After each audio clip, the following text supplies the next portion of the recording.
I wanted to talk today about 10 things that you should know about the Secure Act 2.0 that Congress passed last December 23rd, right near the holidays. And I think it got missed by a lot of people, but there's so much inside of this act that may have big benefits to you as an investor or a retiree that I want to make sure I address it. So let's dive in. 10 things you should know about the Secure Act 2.0. Number one, required minimum distributions, RMDs, believe it or not, are increasing from 72 to 73 and will increase again to age 75 in the year 2033. So, for individuals who have already started RMDs, unfortunately, this does not apply. This will create a unique opportunity for tax and estate planning as we move forward. Number two, employer matching contributions are now eligible for Roth accounts. Historically, employer matching contributions have been limited to the pre tax contributions, also known as traditional retirement plan contributions. So we're excited to see this change, but it's important to note that Roth matching contributions will be included in your gross income. So, depending on the size of your employer's match, this may create a spike in taxable income and reduce or possibly eliminate the reason you want to make a Roth contribution.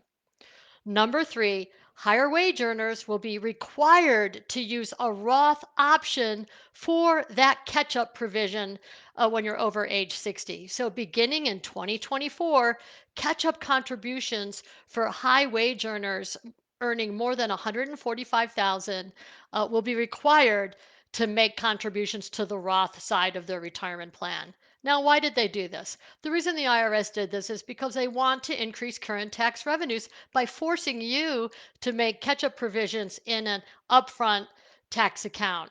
So, the benefit to that is okay, you pay taxes up front, but you'll have all that growth on the other side tax free and then tax free later and not subject to required minimum distributions.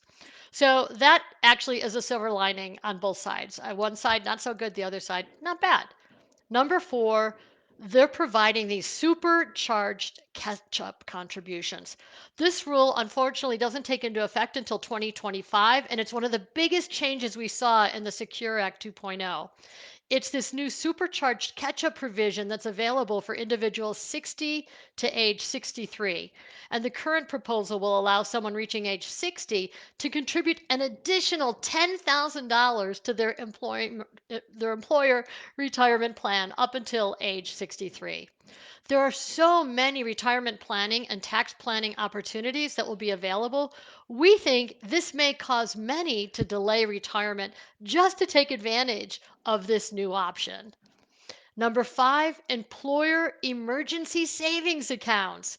Employers will have the benefit of offering, again, beginning in 2024, an employer emergency savings account, and they're calling these ESAs. These new accounts have been created because of the COVID pandemic and a way to help people have emergency funds.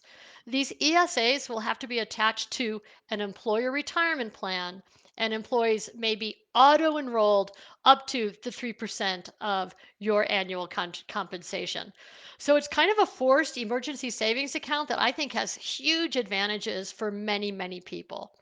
Number six, transferring funds from a 529 plan to a Roth IRA. Effective in 2024, beneficiaries of a 529 plan will be able to move funds from the 529 to a Roth IRA. There are a few rules to qualify for this transfer, and likely more will be added with legislation coming into effect.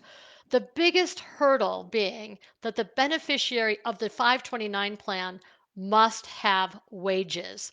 And the funds must be transferred to a Roth IRA in the name of that same beneficiary.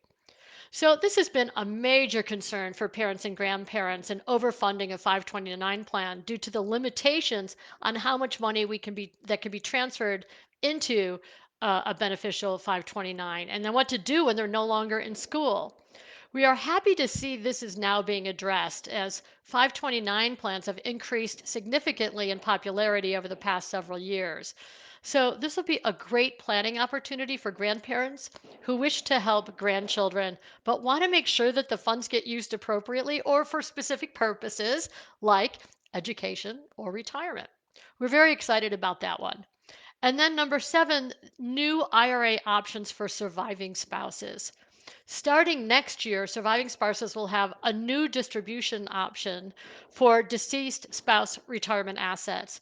They've not been able to elect to be treated as their spouse for RMD purposes.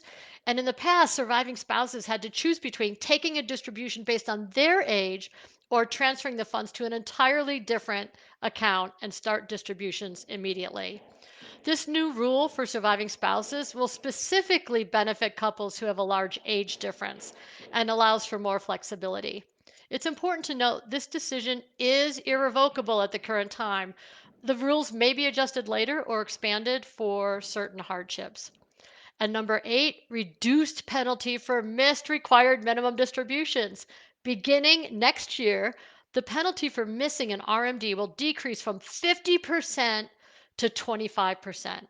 And individuals may be able to further reduce the penalty down to 10% if they take the missed distribution during the new correction window, which as of now is approximately 2 years after the missed payment.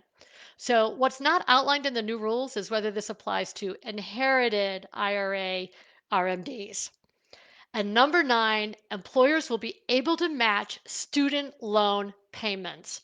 Another employee benefit from the Secure Act at 2.0 is the ability for employers to match student loan payments next year. We think this will take off in popularity as the cost to attend college continues to increase and more individuals take on student loans. It's not completely clear if these matching contributions will limit the amount an employer can match in a retirement plan. So we'll have to wait and see the IRS guidelines offering any additional guidance on this issue. And lastly, number 10, a new savers match for IRA contributions. Individuals who make contributions to a traditional IRA will get a $2,000 savings match. And this match is offered as a credit. Yay! We love credits, dollar for dollar off your tax return, bottom line. So the match will be offered as a credit, allowing individuals to reduce their taxes owed by $2,000. So if you owe $4,000 in taxes, you'll only owe $2,000 in taxes to the IRS. If you owe $2,000 in taxes, you will owe zero to the IRS. So there will be some testing rules that could limit the use of the savers match, but also create some wonderful opportunities for retirees who are considering going back to work for healthcare, play money, or just something to do. It's important to note to receive the credit, you must have a tax liability of at least $2,000 or you will lose it. So there you have it. A lot of new and exciting changes on the horizon. And Wealth Legacy Institute has already started reviewing how these changes impact our financial plans.